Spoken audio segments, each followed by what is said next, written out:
Hey folks, and welcome to my first YouTube upload.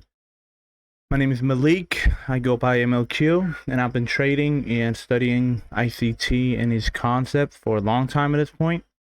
I'm a funded day trader, previously funded with my frozen funds or my forex funds, which had an unfortunate situation for them. And I'm now funded with Top Step trading index futures now, primarily the E-mini S&P 500 and the E-mini Nasdaq 100. I previously traded a lot of forex, not so much anymore. I really enjoy these two specific index futures. I sometimes look at the Dow Jones, but I primarily trade the Nasdaq and use the Dow and S&P 500 as my indicators. I am 20 years of age, and the reason I created this YouTube channel is basically just because I enjoy spreading the knowledge that I possess to others, right? I really enjoy helping other people, and especially when it comes to this craft, because I'm very passionate about it. I really enjoy doing this, and I want other people to be able to do this as well, especially because I've tried. I've been in every business you could think of almost, and this is by far my favorite business model. I've had a fairly successful agency, some few dropshipping stores here and there, but I really enjoy this business model, even though a lot of people seem to find it like well, mostly people who don't know how to trade say it's a scam, and then they fall for the usual statistic that people like to use, the 99 or 98 or whatever percentage of people fail. And I personally don't care about that at all. Like if there's one person in the world who's capable of doing something, then I'm capable of doing that same thing. It's fairly simple. So, and so are you, by the way. And I want to be very clear off the bat that I do not claim that any of the concepts shown in my videos are my own. And I try not to modify or change any of the information that has been given to me by ICT, okay? So all credits to him. He is the sole reason why I could do this comfortably, okay? So maybe you have been studying a bit of ICT, but find him, like many others, extremely hard to understand. And he is very hard to understand, at least for the first while, right? So maybe you decided to look at other YouTube videos that might explain his concept simpler and faster, which I totally understand. But I want you to know that no matter what other creator explains the concept that he teaches to you, there is no better source to get your information from than from the man himself, right? And that's where a lot of people mess up. Then they just listen to all these other YouTubers and content creators that try to explain his concept simpler, but it's just hard to explain them any simpler, right? So what I recommend you do is you watch ICT and you watch the mentorships that he offers, and then you can go ahead and look into, after you've watched it, you could look at other people's perspective of his concept, right? See if you like take other people's ideas and then try to implement them. Maybe you like something that this guy says over ICT. That's just preference, right? That's fair. Okay, so anyway, I've tried many of his models and I made a lot of them work just fine, but there was one specific model that I noticed I had a much higher win rate with. And I haven't seen this model, like I haven't seen ICT specifically talk about this as like a model. Of course, it's just like a model based on his concept, right? And I call the delivery model. And so if we take his 2022 mentorship model as an example, what you would do is you would wait for a significant liquidity sweep followed by displacement that leaves behind a fair value gap and a market structure shift. And then you would place your enter off the fair value gap, right? That's just the classic ICT entry model, right? So this model is like very similar to that 2022 model, but I don't necessarily utilize liquidity sweeps when trading this model, right? What I look for is a higher time frame PD array confirmation, and I capitalize off of the retracement that comes with it, right? So what I would do is I would get my daily bias as always, and then I would wait for price to hit a higher time frame. Let's say I had a a bearish bias for the day. Then I would wait for price to hit a higher time frame bearish PD array, preferably on the 1 hour plus. And then once we hit that bearish PD array on the higher time frame, then I drop to the lower time frames, preferably the 5 minute and below. Like, I would not suggest you looking for this setup on anything above the 5 minute chart. Most of my executions are done on the 2nd and 1 minute chart, right? So what I do is I drop to the lower time frames, usually the 2 minute or 1 minute chart, sometimes even the 30-second chart, right? And then I look for the classic ITT entry model, the market structure shift with displacement that leaves behind a fair value gap, and then you place your entry off the fair value gap, right? So let's look at a few examples from this week. Okay, here we are on the E-mini NASDAQ 100.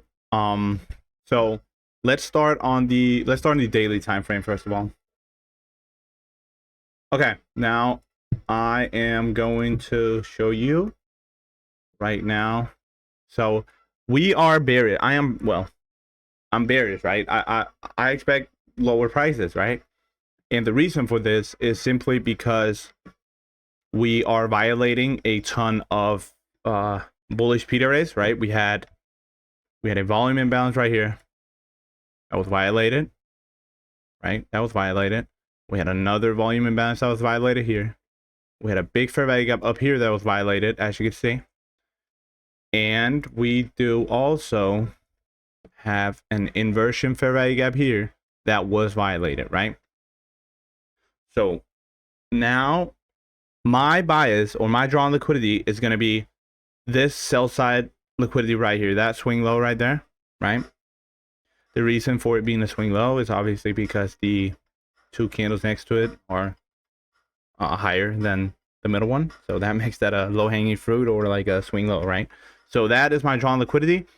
And so what happened a few hours ago, this was actually I think 2 hours ago, what happened was let's mark this as so the black fair value gap is the daily inverse, right?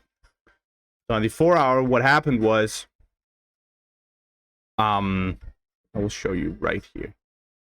What happened was we ended up hitting this 4 hour fair value gap that was inside of the daily fair value gap, right? And we simultaneously swept that liquidity right there, that 4 hour liquidity right there.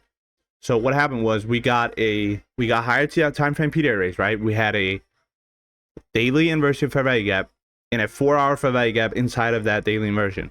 So once I saw that we tapped into the 4 hour fair value gap, I dropped to the lower time frames, as said, the 2 minute time frame, right? And then I'll show you exactly where I place my. This was actually done in 1 minute. Sorry about that. Okay, let me try and find where I took this setup. It was right here, right? So the reason I didn't place my entry over here, you could have done that like right here. First of all, you always want to place your stop above the high. This is a very, very large stop loss. So setups like this, I usually don't take. And if I do, I would target this low right here, just because I don't like to be in the trade for too long, because I don't have a clear stop loss, right? I want to place my stop above the high, right? And I was not at my computer at the time, so I didn't see this setup that formed right here. So what I did was I entered the market around here. I just waited, basically. I waited for a retest on that 4 hour fair value gap on the 1 minute time frame, which we got here, right? And if we zoom in, what do we see? Right here. Let me delete this daily fair value gap. You get the point. This daily inversion right here. So that up here is the 4 hour fair value gap, right? And I'm not even kidding. So if you get a daily higher time frame confirmation as your PD array, like a daily PD array, that is very, very high probability. I don't think I've had a losing trade when I've taken trades off of a daily PD array. So this is both a daily PD array and a 4 hour PD array, right? We are inside a daily inversion fair value gap, and we just hit a 4 hour fair value gap, right? And right here, we get our market structure shift, as you can see. do it like this, right? That's our market structure shift happening right there. And then we get our fair value gap right there, right? We have our fair value gap right here. So this is where I place my entry, right? This is done on the 1 minute time frame, so I can afford to put my stop up here. That's where I place my stop, and then I target it this low down here, right? And then what I would do personally is I would take my Fibonacci, and then I would look for the equilibrium. And as you can see, equilibrium is right here. We have a fair value gap inside of equilibrium right here, and that's what I would use as my either my take profit. If you're too scared to hold to this low, what I would do is either use this as my take profit. This right here would have been a fine trade as well, as you can see. So if you're scared to hold it to here, you could use that as your take profit. But what I do is I find the equilibrium, and then if there is a valid PD array inside of equilibrium or near it, I use that PD array as my partial, right? That's where I take 50% off my trade, let the rest run, move stops to break even, right? Or trail my stop loss, or whatever I want to do.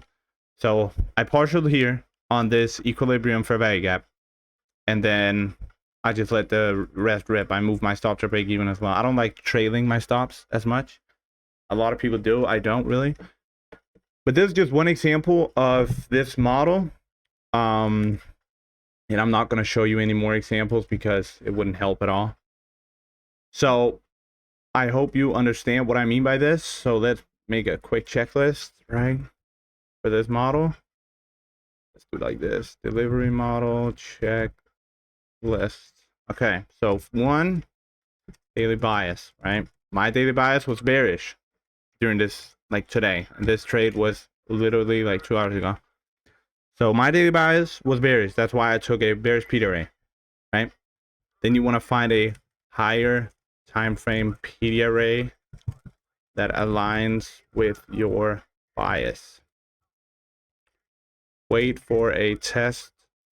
Wait for a retest on that PD array.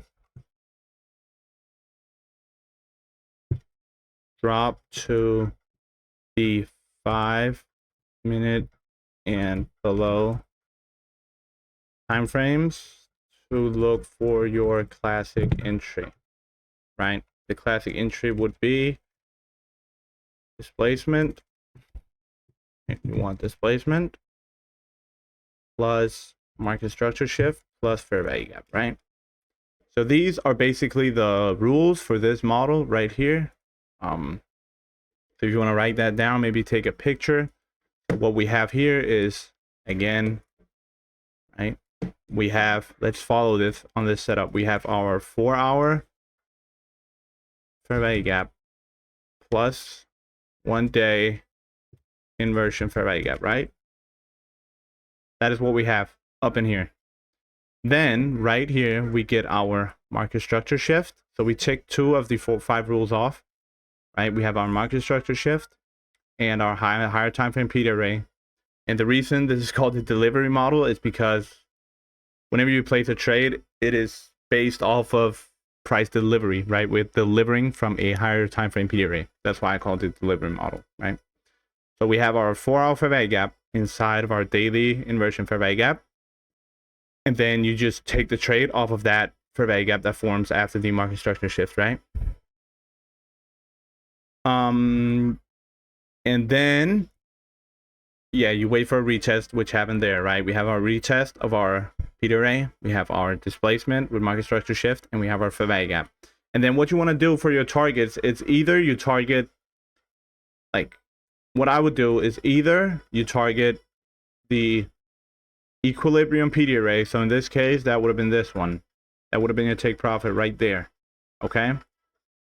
So either you target the equilibrium PD array or you target just internal liquidity. You could have taken your profit here as well. That wouldn't have been bad either, right? So for targets, I want to use the equilibrium PD array or the low-hanging fruits or internal liquidity, right? As your take profits. Okay. And if you don't have the premium discount Fibonacci, this is it right here. Fairly simple. And then everything that's above the 50% is considered premium. Everything below is discount, and the 50% is the equilibrium point. Okay. I hope you understood what I tried to teach you. I just wanted to get this out there because I think it's it's a simple model and it's very high probability. I really enjoy trading this model. This is my signature model. You could call it that. That's the model I based. Like, this is the model I based 90% of my trades off of. Of course, there's other entries here and there, but usually this is what I trade off of. And I just wanted to share it real quick. I haven't seen a lot of people use like the classic entry model combined with the higher time frame PD array. So just in case you were looking for some model, entry model, there's one right here. And I promise you, if you follow what I just taught you, this has a very high win rate. Okay. And of course, sometimes we could enter on different, like at different areas. Maybe there's 4 or 5 eye gaps, and then it's just come down to screen time, right? Experience. But generally, this is what you want to look for. And if you do this, you can earn a lot of money. Okay, it doesn't have to be extremely like detailed or hard to understand. This is enough to quit your job, and I'm not kidding. So I hope you understood, and I hope you learned something new. And then until next time, I hope you will be safe. And yeah, I'll see you guys in the next video.